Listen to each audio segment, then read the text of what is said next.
इनकलाब जिंदाबाद। हजरत मोहानी भगत सिंह। आज प्रदेश के और कहें कि देश के जो पढ़े लिखे लोग, जागरूक लोग हैं, उनमें एक बौखलाहट है, एक उबाल है।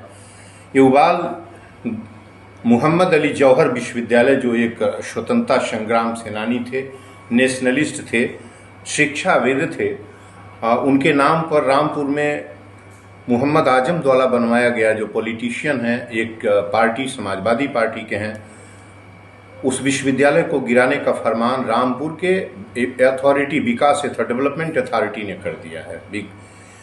और इसलिए किया है कि उसका नक्शा नहीं पास है, भवन बना लिए गए हैं। यदि भवनों को, यूनिवर्सिटीज के भवनों को, जो बिल्डिंग्स हैं, यूनिवर्सिटीज हैं, गवर्नमेंट्स के यूनिवर्सिटीज हैं, इनको नक्शा न पास कराने के आधार पर गिराने का सवाल खड़ा हो रहा है, तो देश के सभी विश्वविद्यालयों को डिमोलिश करना पड़ेगा। जितने भी इनिशियल स्टेज प्रारंभ के विश्वविद्यालय हैं, खासकर 1995 के जब प्राइवेट यूनिवर्सिटीज नहीं थी, 92 के बाद, उदारीकरण के बाद, तब यूनिवर्सिटीज सरकारी क्षेत्र की थी, जमीन लिया जाता था, सरकारी जमीन होती थी, खाली जमीन पड़ी होती थी, लोगों से आधे पौने दाम में खरीदा जाता था, डोनेशन की जमीन होती थी। ऐसे विश्वविद्यालय, उसको आज की भाषा में आप कहें तो आप कहेंगे कि वो दखल की जमीन थी या अनफेयर जमीन थी। विश्वविद्यालय सब बने हुए हैं देश के। अब आप नक्शा न बनाने के आधार पर कह रहे हैं कि उसको हम गिरा देंगे। यह एक क्रूर और एक ऐसा मजाक है, एक ऐसा खिलवाड़ किया जा रहा है। इस शब्द, ये विचार किसी के दिमाग में, जेहन में आया क्यों? सवाल मैं यह खड़ा करता हूँ। दुनिया के इतिहास में अब तक मुझे जो डेमोक्रेटिक टाइप ऑफ गवर्नमेंट्स जितनी भी हैं, कहीं भी किसी सरकार द्वारा किसी विश्वविद्यालय का गिराने का प्रमाण नहीं है।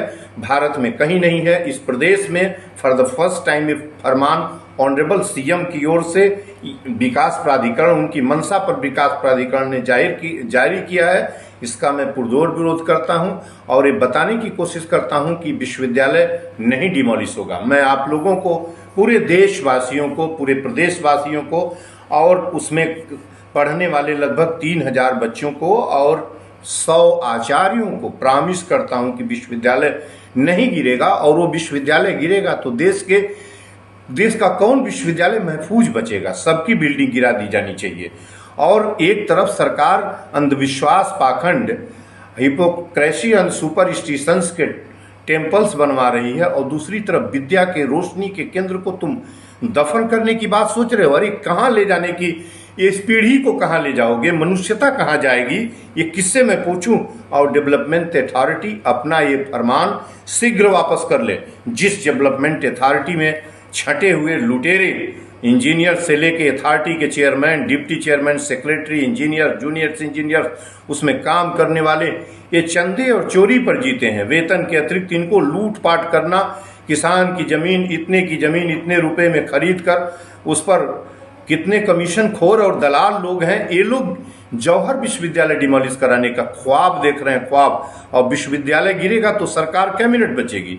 सरकार जितना विश्वविद्यालय पर आप बुलडोजर चलवाएंगे, ठीक उसी ढंग से बिना बुलडोजर चलवाए आपके ऊपर बुलडोजर चल जाएगा। आप मर जाएंगे, सरकार मर जाएगी, जिंदा सरकार दफन हो जाएगी। मैं कहता हूं आप एक विश्वविद्यालय तो दुनिया के इतिहास में, क्लासिकल हिस्ट्री में भी और बाद के इतिहास में भी नहीं गिरा।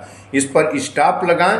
मैं बार बार कहता हूं, ऑनरेबल 16-19 तारीख को मैं वहीं रहूंगा, जो है विश्वविद्यालय के गेट पर सत्याग्रह करूंगा 2 बजे, और एक ज्ञापन ऑनरेबल गवर्नर को, ऑनरेबल सीएम साहब को दूंगा, प्रार्थना के साथ कि अपना फरमान शीघ्र वापस कर ले, अमन चैन से रहें, मुहब्बत से रहें। और विश्वविद्यालय उस व्यक्ति का है जिसने लंदन में कहा था गोलमेज कॉन्फ्रेंस में 1931 में कि हम आ गए हैं, लेकिन हम तब भारत जाएंगे जब भारत फ्रीडम, आज़ाद हो जाएगा। वहीं मर गए थे। वो 1887 में पैदा मोहम्मद अली जौहर 1931 में फर्स्ट राउंड टेबल कॉन्फ्रेंस में, जनवरी में फर्स्ट राउंड टेबल कॉन्फ्रेंस 30 में चालू हुआ था, दिसंबर में, जनवरी में वहीं मर गए थे। उस व्यक्ति के नाम पर बनने वाले विश्वविद्यालय पर किसी कीमत पर बुलडोजर नहीं चलनी चाहिए। Stop bulldozer, stop bulldozer. जय हिंद, जय भारत, जय भगत, जय गांधी, जय अंबेडकर, जय एपीजे अब्दुल कलाम।